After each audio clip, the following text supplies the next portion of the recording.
ഇസ്രയേലുമായുള്ള സംഘർഷത്തിനിടയിൽ UAE ഇറാനിൽ നിന്ന് നിരവധി പൗരന്മാരെയും താമസക്കാരെയും ഒഴിപ്പിച്ചു. ഇറാനിലെ ബന്ധപ്പെട്ട അധികാരികളുമായി ഏകോപിപ്പിച്ചാണ് ഒഴിപ്പിക്കൽ ദൌത്യം നടത്തിയത്.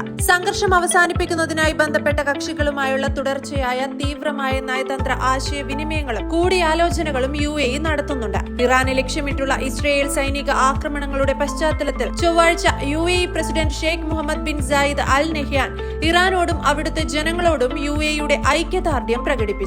ഇറാൻ ഇസ്രയേൽ യുദ്ധത്തിൽ അടുത്തയാഴ്ച നിർണായകമെന്ന് US പ്രസിഡന്റ് ഡൊണാൾഡ് ട്രംപ്. മോശം കാര്യങ്ങളും വഴിത്തിരിവും സംഭവിച്ചേക്കാമെന്നും ട്രംപ്. അതിനിടെ റഷ്യയുടെ മധ്യസ്ഥ ശ്രമം US തള്ളി. നെതന്യാഹുവിനോട് യുദ്ധം തുടരാനും ട്രംപ് നിർദ്ദേശിച്ചു. വൈറ്റ് ഹൌസിലേക്ക് ചർച്ചയ്ക്കായി സമീപിച്ചെന്ന ട്രംപിന്റെ അവകാശവാദം ഇറാൻ വിദേശകാര്യമന്ത്രി തള്ളി. ഇതിനിടെ ഒമാനിൽ ഇറാന്റെ 2 വിമാനങ്ങളും സ്വകാര്യ വിമാനവും ലാൻഡ് ചെയ്തതും ചർച്ചകൾക്ക് വഴിവെച്ചു. UAEയിൽ റെസിഡൻഷ്യൽ ഏരിയകളിൽ യുവാക്കളായ വാഹന ഡ്രൈവർമാരുടെ ശല്യം വർദ്ധിച്ചു വരുന്നതായി പരാതി. കാർ ഹോണുകൾ മുഴക്കുക, ഉച്ചത്തിൽ സംഗീതം പ്ലേ ചെയ്യുക, അമിതമായ ശബ്ദം സൃഷ്ടിക്കുന്നതിനായി വാഹനങ്ങൾ പരിഷ്കരിക്കുക എന്നിവയുൾപ്പെടെയുള്ള അശ്രദ്ധമായ ഡ്രൈവിംഗ് പെരുമാറ്റത്തിലെ വർധനവിനെതിരെ പോലീസ് മുന്നറിയിപ്പ്.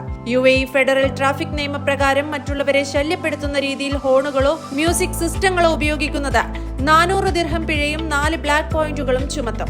മോഡിഫൈ ചെയ്തതോ ഉച്ചത്തിലുള്ളതോ ആയ വാഹനത്തിൽ നിന്നാണ് ശബ്ദം വരുന്നതെങ്കിൽ പിഴ 2000 ദിർഹമായി ഉയരും. അനുമതിയില്ലാതെ മോഡിഫൈ ചെയ്ത വാഹനങ്ങൾ പിടിച്ചെടുത്താൽ 10,000 ദിർഹം റിലീസ് ഫീസ് നൽകണം.